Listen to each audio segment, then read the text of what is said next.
E, dobre li si сега? Bebe Tomi. Ošte pak. Oho. Of. İşte bununla biz böyle uğraşacağız. Kurumaya da kurumuyor. Bunun tüyleri çok. Heh, tamam. Çorabı daldı. Çorap oynamaya bayılıyor. Bütün çoraplarım delik. Her ay kendime o yüzden çorap alıyorum.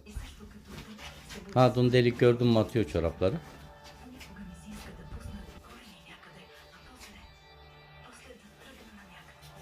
Ya bu köpeklerin çok güzel şeyi, çok oyuncu olmaları.